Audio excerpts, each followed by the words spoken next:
नमस्कार, मैं हूं दीपक और आप देख रहे हैं डीएसके टॉक्स। इस वीडियो में हम बात करने वाले हैं बॉलीवुड में रिलीज हुई दो फिल्मों के बारे में। हालांकि ये जो दो फिल्में हैं ये टोटली अलग हैं एक दूसरे से, लेकिन इन दोनों फिल्मों में बहुत बड़ी बड़ी सिमिलैरिटीज़ हैं। दोनों ही फिल्मों में अरिजीत सिंह ने गाने गाए हैं और अरिजीत के गाए हुए गाने दोनों ही फिल्मों में हिट हो रहे हैं। दोनों ही फिल्में जो हैं उनमें देशभक्ति का तड़का भी है, लेकिन एक जो सबसे बड़ा वाला कनेक्शन है ना, वो है पाकिस्तान इन दोनों फिल्मों के अंदर। जहां टाइगर 3 या फिर हम कहें वाईआरएफ स्पाई यूनिवर्स, जो कि पाकिस्तान को बहुत ही अमन का एक ब्रांड एम्बेसडर के तौर पर इस्टेब्लिश करना चाहता है, जो कि मुंगेरी लाल के हसीन ख्वाब वाली दुनिया वो दिखाना चाहते हैं। वहीं एक और फिल्म रिलीज हुई है अमेजॉन प्राइम पर जिसका नाम है पिप्पा, जो कि एक्चुअली में पाकिस्तान जैसा है ना, पाकिस्तान को उसी तरीके से दिखाती है। कैसे याया खान ने जुल्म सितम स्टार्ट करे थे ईस्ट पाकिस्तान, जो कि बाद में बांग्लादेश के नाम से जाना गया, कैसे वहाँ पर मुक्ति वाहिनी संगठन बनता है। फिर हमारा भारत देश, इंदिरा गांधी जी का वहाँ पर एक भाषण भी सुनाया गया है। और एक अमेजिंग मोमेंट जो हम सबको, जिस पर काफ़ी गर्व है, कि कैसे 16 दिसंबर 1971 को पाकिस्तान के 90,000 से ज़्यादा सोल्जर्स ने सरेंडर करा था, कैसे दुनिया को बांग्लादेश नाम का एक नया मुल्क मिला था।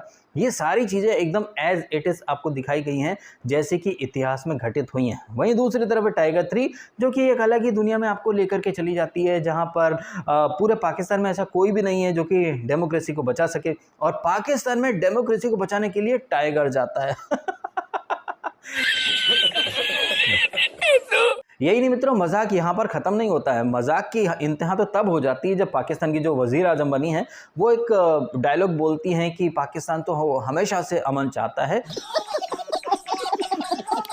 अब ये इंडिया पर डिपेंड करता है कि इंडिया क्या चाहता है। रियली इंडिया क्या चाहता है? इंडिया तो नहीं घुसा था आपके मुल्क में 65 में या 71 में या 99 में कारगिल में है। आप ही लोग घुसे थे। हमारे अटल जी तो 99 में बस लेकर के गए थे, अमन की आशा का पैगाम लेकर के। बदले में परवेज़ मुशर्रफ ने क्या दिया था? धोखा।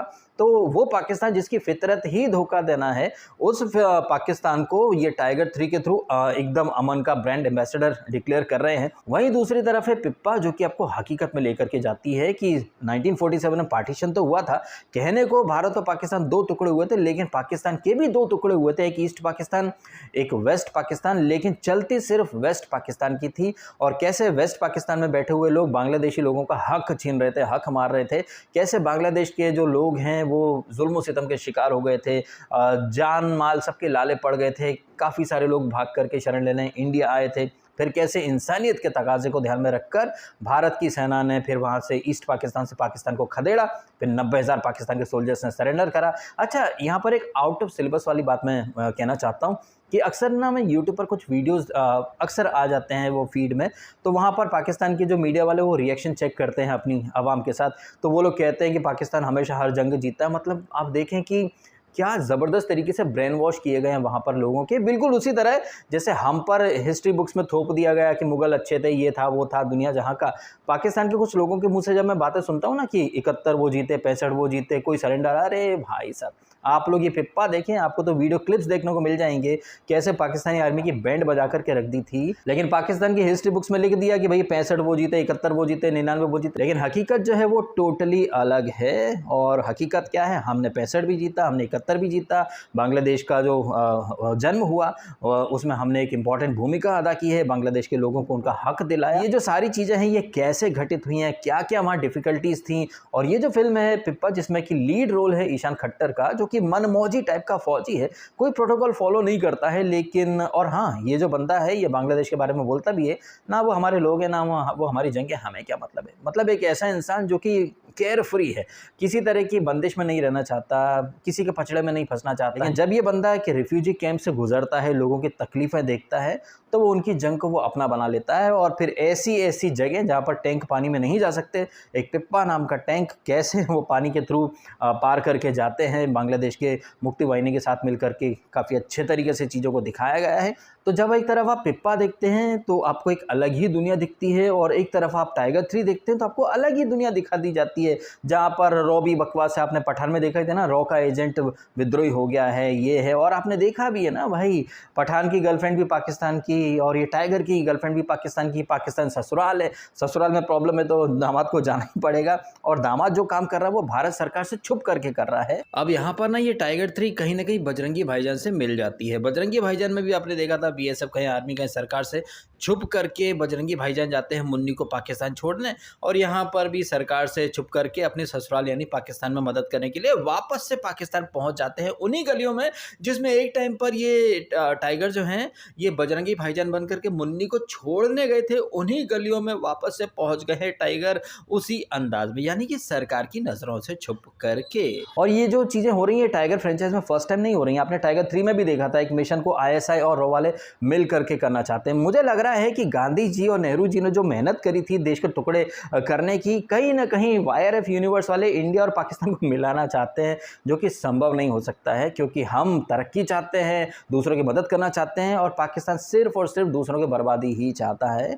और ये चीज़ें आप पिप्पा के थ्रू देख सकते हैं, बांग्लादेशी लोगों का कैसे हक छीना गया, कैसे जुल्म सितम की इंतहा कर दी गई। आप देखिए अपने परिवार के साथ, और उन लोगों को ज़रूर दिखाइए जो बहुत ज़्यादा वोक और सेकुलर बने फिरते हैं, जो अमन की आशा का पैगाम लेकर के जाते हैं। जैसे कि मैंने ऑलरेडी कहा, अटल जी गए थे ना 99 में बस लेकर के, क्या मिला था? पीछे से धोखा। और ऐसे धोखेबाज पाकिस्तान को टाइगर 3 में बहुत ज़बरदस्त तरीके से प्रस्तुत किया जाता है। हाँ, टाइगर 3 में कुछ चीज़ें मुझे अच्छी लगी हैं, स्पेशली लास्ट में जब मिशन पूरा होता है तो पाकिस्तान में हमारा नेशनल एंथम बजता है।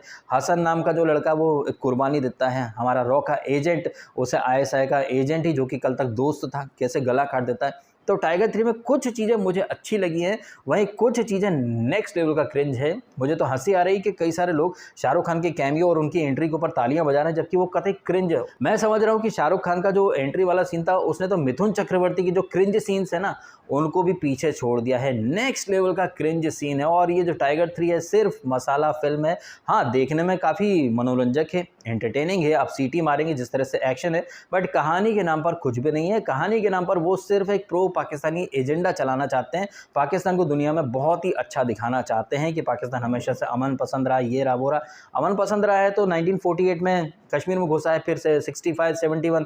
कोई अमन पसंद नेशन जो रहता है ना वो खुद भी सुकून से रहता है, दूसरों को भी सुकून से रहने देता है, लेकिन पाकिस्तान ऐसा है नहीं। और पाकिस्तान की ये असलियत आपको पिप्पा दिखाती है। तो अगर टाइगर 3 और पिप्पा में से अगर आप कोई एक फिल्म देखना चाहें तो मैं तो रिकमेंड करूंगा कि आप पिप्पा देखें। आपको एक्चुअली में सच्चाई देखने को मिलेगी, जो कि कई सारे लोग क्या है कि देखना नहीं चाहते, वो एक वंडरलैंड में रहना चाहते हैं।